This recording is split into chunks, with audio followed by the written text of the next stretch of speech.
Boa noite, irmãos. Espero que você tenha tido um bom dia hoje e agora que você já esteja preparado para o nosso culto dominical e que você também, como eu digo todo domingo, já tenha feito a sua oração ao Senhor, pedindo por esse momento de ouvir a palavra de Deus. Também já tenha cantado um cântico em adoração ao nosso Pai, ao nosso grande Senhor. E peço então que você já abra a sua Bíblia no livro de Atos, Atos capítulo 5.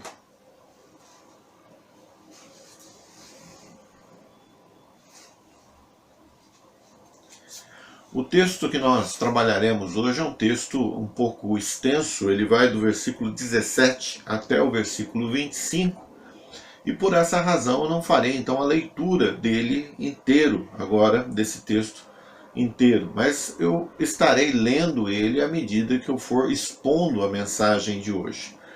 Então, esse texto de Atos 5, de 17 a 25, é o texto que dá continuidade à história, à narrativa de Lucas, o registro dele com relação à igreja nos seus primeiros dias, nos seus primeiros meses, nos seus primeiros anos, o início da igreja, como nós já estamos vendo na sequência de mensagens. Aqueles que não assistiram às mensagens anteriores, peço então que você vá lá no meu canal, Pastor Cantoca, canal do YouTube, digite lá Pastor Cantoca, e você vai encontrar as mensagens em Atos, desde Atos capítulo 1. E você, Atos capítulo 1 não, porque nós estávamos ainda na igreja e eu estava pregando ali pessoalmente. Mas eu creio que Atos capítulo 4 em diante, você vai encontrar lá as mensagens e poderá então relembrar as mensagens que já foram pregadas nesse livro. O importante de nós sabermos para a mensagem de hoje é a mensagem que foi pregada no capítulo 4, que tratava com relação à perseguição dos apóstolos por parte dos líderes judeus quando eles estavam pregando o evangelho. Prenderam então Pedro e João. Se você lembra daquela passagem, e se você quiser dar uma olhada agora na sua Bíblia, é no capítulo 4, do versículo 1 até o versículo 14. Versículo 14, versículo 15, né? Então, quando a gente olha o que está escrito, registrado lá, nós vemos então a prisão de Pedro, a prisão de João e também a ameaça que eles sofreram por parte dos líderes judeus, dizendo que eles não deveriam mais pregar o nome do Senhor Jesus Cristo, não ensinar mais sobre esse nome. Então é importante você estar relembrando aquilo que foi pregado naquela mensagem, e nós estaremos fazendo isso ao longo desta de hoje. Então nós estamos estudando o início da igreja, como foi a sua origem, suas dificuldades, suas provas de fé, suas ações, o seu dia a dia, sua prática, como que era. Muitos cristãos hoje se enganam ao achar que por nós vivermos no século 21, aquilo que está registrado com relação à igreja no primeiro século não nos interessa. Claro que nos interessa, são ensinamentos muito importantes que nós devemos sempre relembrar e refletir sobre cada um deles, buscando os princípios que estão por trás dessa prática e aplicá-los, adaptá-los, contextualizá-los à nossa realidade hoje, mas sempre observar os princípios como eles foram ensinados.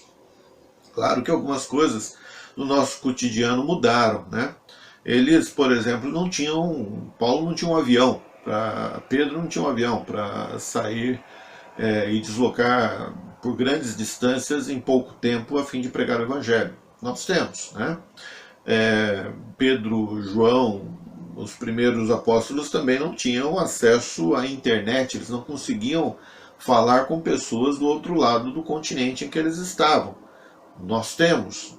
Agora, os princípios que eram defendidos por eles, a doutrina apostólica, a doutrina de Jesus, essa era observada e deve ser observada até hoje. É por isso que nós devemos ter discernimento, de sabermos então identificar o que é importante naquilo lá, o princípio que está por trás das ações, e esses princípios nós aplicarmos às ações ao nosso cotidiano hoje.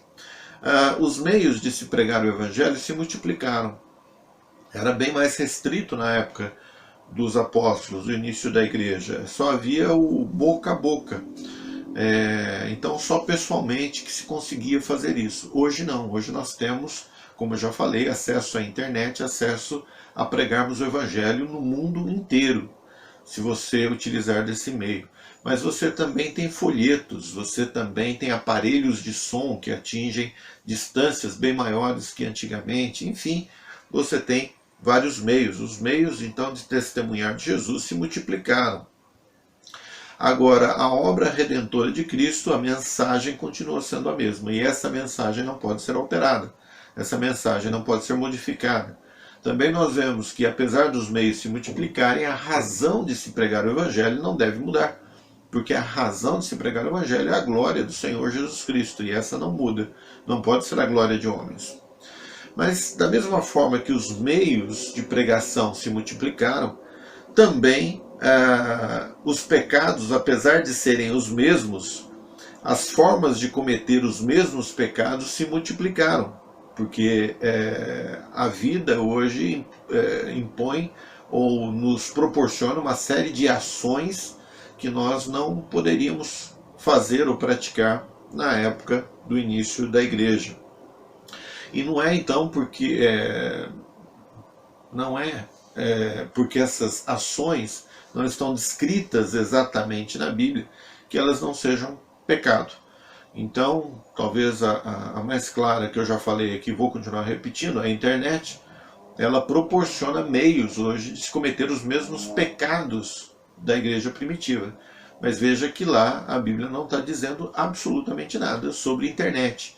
Mas os princípios por trás de quem usa a internet, as razões, as motivações, o despertamento de sentimentos no ser humano, de emoções, a internet é apenas um meio. Agora, os pecados continuam sendo o mesmo. Então, deve-se tomar o mesmo cuidado com todas as ações, com todos os meios que nós temos hoje de informação, de acesso, de ações, nós devemos tomar muito cuidado. A Bíblia não ensina apenas, ela não visa apenas descrever as ações pecaminosas. Ela não se restringe ou ela não se propõe a descrever todas as ações pecaminosas possíveis, mas ela se propõe e ela faz isso descrevendo todos os pecados do coração, não das mãos, não dos pés, não daquilo que o nosso corpo acessa, dos nossos olhos acessam, mas aquilo que tem acesso ao nosso coração, aquilo que parte do nosso coração. Partindo do nosso coração, nós devemos avaliar se aquilo é pecado ou não.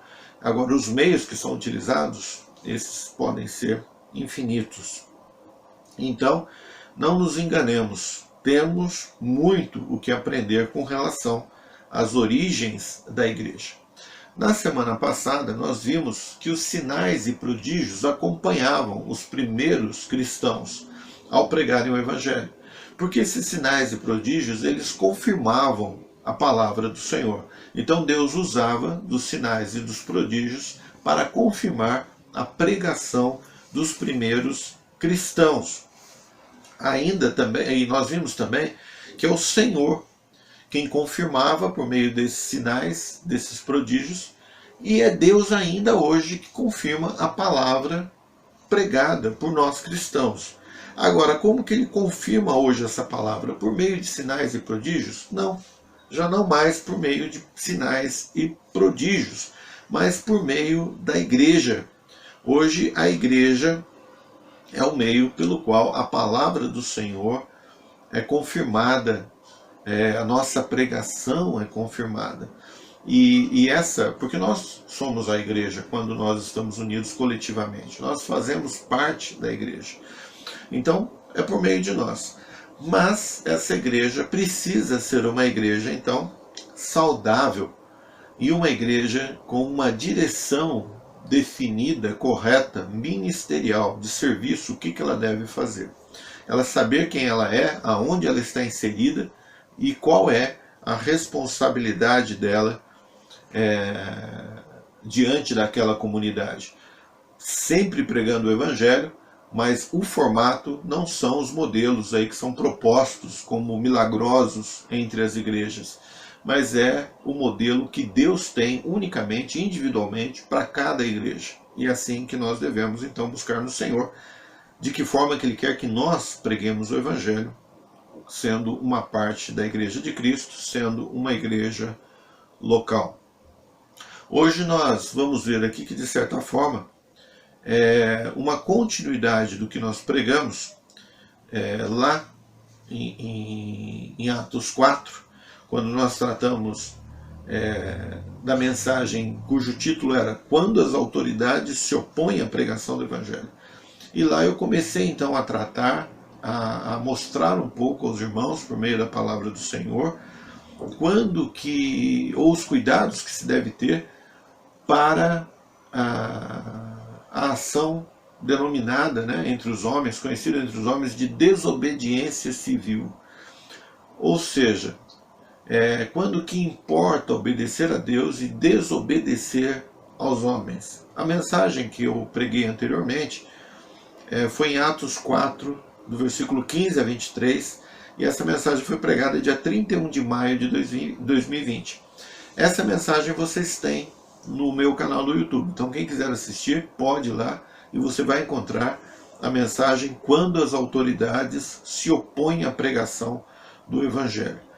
E hoje então a nossa mensagem em Atos 5 é de certa forma uma continuidade àquela mensagem.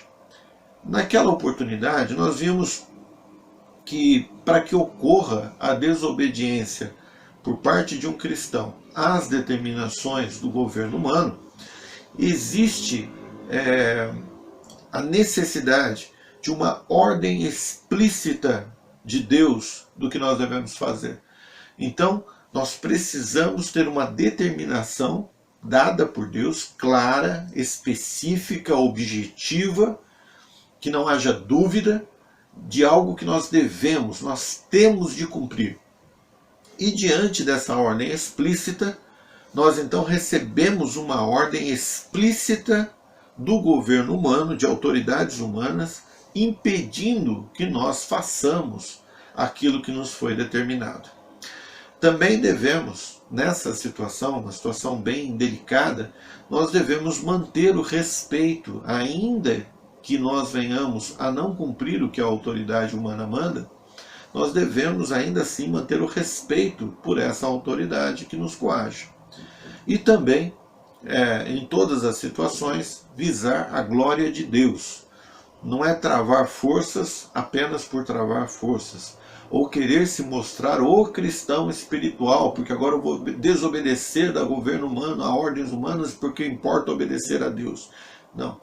A ação tem que ser muito bem feita, com oração, com respeito a essas autoridades, deixando claro a ordem que Deus nos deu para que nós cumpramos, e portanto nós não podemos cumprir aquilo que eles determinam, e visarmos acima de tudo a glória do Senhor.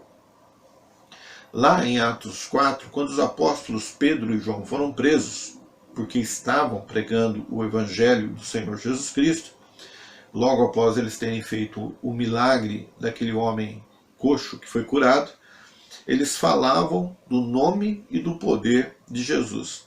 E é justamente por essa razão de falarem do nome e do poder de Jesus, de testemunharem isso, é que eles foram ameaçados. Foram ameaçados Pedro e João, mas uma ameaça que se estendia a todos os apóstolos. E então os líderes judeus disseram para que eles não ensinassem mais no nome do Senhor Jesus, mas havia uma ordem explícita de Deus para que os apóstolos pregassem, testemunhassem de Jesus. E essa ordem foi dada pelo próprio Senhor Jesus. Então, naquele momento, eles dizem a essas autoridades que eles não poderiam cumprir aquilo, porque importava muito mais obedecer a Deus. E aquelas autoridades judaicas, eles sabiam disso, eles também ensinavam isso, que Deus está acima dos homens. E é justamente com essa justificativa, com essa razão genuína, é que os apóstolos dizem que não podem, então, cumprir aquilo que eles estavam determinando, apesar até mesmo das ameaças que eram feitas a ele. Então eles deveriam obedecer diretamente a Deus. Então, a nossa mensagem de hoje é: importa obedecer a Deus e não a homens. Essa é a nossa mensagem. Agora, continuamos então aquilo que nós já pregamos no capítulo 4, abordando outros aspectos com relação a essa ação nossa de desobediência a autoridades humanas, mas em obediência a Deus, quando essas ordens se confrontam. E continuando então a observar aspectos com relação a essa atitude, eu peço que você agora sim olhe para a sua Bíblia, Atos 5, e eu faço a leitura do do versículo 17 ao versículo 18. 17 ao 18 é ótimo, né? Faço a leitura do versículo 17 e do versículo 18. Está escrito assim: E levantando-se o sumo sacerdote e todos os que estavam com ele, e aí entre parênteses, encontrei uma explicação quem eram esses que estavam junto com eles. Eles eram da seita dos saduceus, e diz o versículo 17, o final, que eles encheram-se de inveja. Versículo 18, e lançaram mão dos apóstolos e os puseram na prisão pública. Então veja que o fato imediato, anterior a esse versículo 17, é o relato de Lucas dizendo que os cristãos continuavam a realizar sinais e prodígios e pregarem e testemunharem sobre o Senhor Jesus Cristo. Então a gente já sabe que eles haviam sido ameaçados e não poderiam fazer isso. Mas estavam fazendo isso, ou seja, estavam desobedecendo às autoridades dos judeus, aquilo que eles haviam determinado, e continuavam falando de Jesus. Então no versículo 17, retoma essa narração. E diz que o sumo sacerdote, então, e que era do partido dos saduceus, e a gente sabe que os saduceus não criam na ressurreição, e Jesus ressuscitou, e esse fazia parte do testemunho do Senhor Jesus Cristo, e por outras razões, eles foram quem condenaram Jesus e entregaram na autoridade, debaixo das mãos da autoridade romana para que ele fosse morto. Então todas essas circunstâncias concorrem para essa atitude do sumo sacerdote. O sumo sacerdote e aqueles que acompanhavam ele, ou seja, o partido dos saduceus, eles ficam com inveja dos cristãos, ficam com inveja da igreja, da pregação do nome do Senhor Jesus Cristo. E essa inveja, então, leva eles a determinarem novamente a prisão, mas agora não apenas a prisão de Pedro e João, mas creio eu a prisão de todos os apóstolos, porque o versículo 18 diz: e lançaram mão dos apóstolos, e não diz nominalmente quem são esses apóstolos. Então eu creio que todos eles, pegou os líderes da igreja, os 12 apóstolos que seguiam Jesus Cristo, e colocou aqueles 12 apóstolos na prisão para que fossem interrogados no dia seguinte. Então veja que importa obedecer a Deus e não a homens quando existe, mais uma vez, aquilo que eu já falei na mensagem passada, em Atos 4, existe oposição expressa do governo. Uma oposição específica quanto a testemunhar sobre quem é Jesus e o que ele fez. Uma oposição apenas surge quando existe a pregação correta da igreja, a pregação, o testemunho correto do Senhor Jesus Cristo. Se testemunharem que Jesus, testemunhar de forma errada Jesus Cristo, ou pregarem um evangelho que não condiz com a Bíblia, pode ter certeza que o governo humano não se oporá a isso, não irá resistir a isso. Mas se estiver pregando quem é Jesus Cristo, se estiver pregando exatamente o que é o evangelho, a igreja testemunhando quem é Jesus e vivendo como Jesus viveu, isso incomodará muitos governos humanos existentes na face da terra. Outro fato que me chama a atenção aqui é que se os apóstolos e os cristãos continuavam pregando o evangelho, e eles haviam sido ameaçados, é porque eles tinham a disposição de pagar o preço. O preço por cumprir aquilo que Deus havia determinado a eles.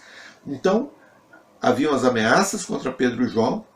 A gente lembra que eles oraram ao Senhor, e a oração ao Senhor, o que eles clamam a Deus, é que eles tenham ousadia, coragem para continuar testemunhando. Eles não pedem que as circunstâncias mudem. Eles pedem que, mesmo com as circunstâncias daquela forma, que, né, se elas se mantiverem, que eles tenham ousadia de pregar, ou seja, de obedecer a Deus. O versículo 17 afirma que um dos motivos dessa ameaça era a inveja. Então a gente sabe muito claramente aqui que existe pecado no coração dos saduceus. E o pecado no coração daqueles líderes, daquele governo. Já no versículo 28, nos esclarece que não era apenas a inveja a preocupação deles. Veja o versículo 28 desse mesmo capítulo. Dizendo, não vos admoestamos nós expressamente que não ensinasseis nesse nome, ou seja, eles lembram da ameaça que já havia sido feita, e continua, e eis que encheste Jerusalém dessa vossa doutrina, e quereis lançar sobre nós o sangue desse homem quem? De Jesus. Então, além da inveja que eles tinham da pregação do povo estar ouvindo a mensagem de salvação vinda daqueles homens, eles também tinham o receio de receberem a culpa de terem matado Jesus Cristo. E Jesus Cristo, sendo o Messias, eles teriam matado o Messias. Essa era a preocupação deles. Que isso tomasse, esse ensino, essa doutrina, tomasse o coração do povo. Enfim, eu creio que nenhum de nós, discorde de que a oposição do governo judeu nessa situação, nessa questão, era muito clara e específica com relação à pregação do Evangelho. Não era qualquer outro motivo, qualquer outra razão. Era um combate direto e claro contra o testemunho de salvação providenciado por Deus para o ser humano. Então, compreender corretamente esse texto, compreender corretamente esse princípio com relação à desobediência, se necessária, às autoridades humanas, é compreender que se exige, nessa situação, uma oposição clara do governo humano à pregação do Evangelho. Não é apenas uma restrição, é de que não se pregue. Essa é a determinação. Então, importa obedecer a Deus e não a homens quando existe essa determinação expressa do Senhor com relação a alguma coisa que nós devemos fazer. Muito uma determinação específica e clara. Mas também importa obedecer a Deus e não a homens, seguindo o caminho providenciado por Deus e não o nosso caminho. Então, mesmo diante da não obediência, essa não obediência deve ser feita de forma estipulada por Deus e não que venha da nossa cabeça. Então não é a qualquer custo que nós devemos cumprir o que Deus nos determina. O custo estabelecido da nossa obediência é o custo estabelecido por Deus, o preço estabelecido, estipulado pelo Senhor, para que nós paguemos por isso. E por que eu falo isso? Veja o versículo 19 ao 25. Mas de noite, um anjo do Senhor abriu a porta da prisão e, tirando-os para fora, disse, ide, apresentai-vos no templo e dizei ao povo todas as palavras dessa vida. E ouvindo eles isto, entraram de manhã cedo no templo e ensinavam. Chegando, porém, o sumo sacerdote e os que estavam com ele, convocaram o conselho e a todos os anciãos dos filhos de Israel e enviaram ao cárcere para que de lá os trouxessem. Mas tendo lá ido os servidores, não acharam na prisão e voltando lhe anunciaram, dizendo, achamos realmente o cárcere fechado, com toda a segurança, os guardas estavam do lado de fora, diante das portas, mas quando abrimos, ninguém achamos dentro. Então o sumo sacerdote, o capitão do templo e os chefes dos sacerdotes, ouvindo essas palavras, estavam perplexos acerca deles e do que viria a ser aquilo. E chegando um, anunciou-lhes, eis que os homens que prendestes, que encerrastes na prisão, estão no templo ensinando ao povo. Então veja que no versículo 19 diz que quem libertou eles foi um anjo do Senhor. Quando eu digo que cumprir o que Deus nos determina não é a qualquer custo, mas é pagando o preço que o próprio Deus nos determina, o que eu quero dizer é que esses discípulos, os apóstolos, não resistiram à prisão. Se eles tivessem em mente que eles deveriam pregar o evangelho a qualquer custo, eles teriam resistido à prisão, uns teriam entrado em luta corporal com os guardas, outros fugido, eles teriam dado alguma maneira, de alguma forma, buscado evitar serem presos para que continuassem pregando o evangelho, porque eles achariam que os meios é responsabilidade deles, quando Jesus pediu apenas que eles testemunhassem, mas os meios seriam providenciados por Deus. Também quando eles vão para a prisão, não existe nenhum registro aqui de que eles tenham tentado fuga da prisão, para poder voltarem a pregar o evangelho. Não. Quem solta, quem libera eles é o próprio Deus, por meio de um anjo. E aqui isso é muito nítido. Então eles sabiam que desobedecer à autoridade humana se restringia a não se calarem, mas não se revoltarem contra a autoridade humana, tentarem o escape, brigarem com os guardas, montarem uma conspiração contra os líderes judeus, nada disso. Eles pregavam, testemunhavam, foram presos, obedeceram a ordem de prisão, foram para a cadeia. Foram libertados por Deus. E é assim que nós deveríamos fazer, saber o preço que nós devemos pagar. Então, se tivermos que testemunhar, testemunharemos. Agora, se revoltar contra a autoridade humana, resistir à autoridade humana, descumprir outras ordens que não é a ordem de se calar, nós devemos tomar muito cuidado. Até porque, se nós fazemos isso, nós acabamos não deixando que Deus use as nossas vidas para fazer coisas tremendas e maravilhosas. E é isso que nos relata, então, o versículo 22. Porque, aliás, o 21 nos dá detalhes bem interessantes, porque o que aconteceu aqui na história foi que o conselho se reuniu, prenderam os apóstolos, no dia seguinte o conselho se reuniu, acreditando que os apóstolos estavam na cadeia. Se reuniram para interrogá-los. E, normalmente, cumprindo o protocolo, o procedimento normal, mandaram que a escolta fosse buscar os presos, então, no cárcere. A escolta vai buscar. Quando a escolta chega, os guardas estão lá, todos tomando conta da prisão. Eles vão e destrancam as cadeias. Só que quando eles chegam no interior da prisão, cadê os presos? Então veja que foi de uma forma sobrenatural que Deus tirou eles de dentro da cadeia. E esse fato, eles ficaram maravilhados, ficaram surpreendidos. Porque toda essa segurança dentro do poder humano não foi possível de segurar os apóstolos dentro da prisão. E é por isso, então, que no versículo 24, o sumo sacerdote, o capitão do templo e os chefes dos sacerdotes, diz aqui Lucas em Atos, ouvindo essas palavras, estavam perplexos acerca deles, do que viria a ser aquilo. Então imagine que se os apóstolos tivessem resistido à prisão, alguns fugido para continuar pregando, ou eles tivessem fugido, ou eles tivessem tentado a fuga, isso tudo seria normal aos olhos humanos. O que não é normal aos olhos humanos é esses homens não resistirem, irem para dentro da prisão e Deus libertar cada um deles de uma forma sobrenatural. A gente viu isso acontecendo com os amigos de Daniel. Eles desobedeceram a determinação do líder daquele povo, onde eles estavam, mas eles acataram a ordem de prisão e dependeram tão somente de Deus no momento da execução, quando Deus os livrou de forma sobrenatural. E é assim que acontece com aquele que é temente a Deus. Ele cumpre a sua ordem, mas não a qualquer custo. Ele cumpre a sua ordem seguindo as determinações de Deus, o caminho que Deus prescreve. Então, os fins não justificam os meios. Nem na pregação do Evangelho não justificam os meios. Os meios também devem ser obedientes a Deus. O fim é a glória do Senhor, o fim é a salvação de almas, mas o meio também é a obediência a Deus. estrita obediência a Deus. E é esse o cuidado que nós devemos ter. Então, irmãos, quando nós olhamos para desobedecer uma autoridade humana, quando nós olhamos para essa situação, nós devemos tomar muito cuidado.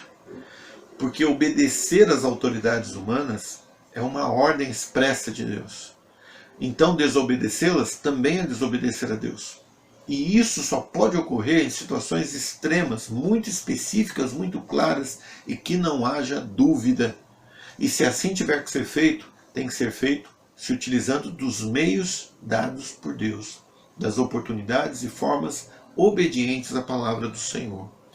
Nós encontramos essa determinação expressa de obedecer às autoridades humanas em Romanos, capítulo 13, do versículo 1 ao 7. Leia depois com calma após essa mensagem. Também encontramos em Tito, capítulo 3, o versículo 1 e o versículo 2. Também leia como Deus determina que se obedeça às autoridades humanas. E encontramos também em 1 Pedro, no capítulo 2, do versículo 13 ao 17. Então, esses três textos e tantos outros de forma indireta ou de forma implícita impõem que aquele que é temente ao Senhor obedeça às autoridades humanas, porque foi Deus quem instituiu essas autoridades. E desobedecê-las, então, precisa de muito critério, de muita ponderação, de muito senso, de bom juízo. E então estudar esse texto do capítulo 4 de Atos, esse texto do capítulo 5 de Atos, e não usar indevidamente essa expressão. Eu vou desobedecer porque importa obedecer a Deus e não aos homens. A situação é muito mais cuidadosa, exige de muito mais prudência do que simplesmente falar isso e desobedecer uma autoridade humana. Porque se você desobedecer uma autoridade humana e não for o caso correto, você estará desobedecendo diretamente a Deus, você estará pecando contra Deus. Mesmo que debaixo de uma desculpa, entre aspas, de pregação do Evangelho ou da justiça de Deus ou de qualquer outro ensino. Então, cuidado. Ordem explícita do Senhor, se isso tiver que ocorrer. E segundo, seguir os caminhos que Deus proporcionar para que você possa cumprir e obedecê-lo. E não fazer a qualquer custo, fazer de qualquer maneira, os fins não justificam os meios. É pregar o Evangelho, mas da forma correta, na circunstância correta. Que Deus abençoe, meu irmão, que Deus te abençoe, minha irmã, que o amor do nosso Deus, que a graça do nosso Senhor Jesus Cristo, que a comunhão e as consolações do Espírito acompanhem cada um de nós nos dias de hoje e para todos sempre. Amém. Boa noite.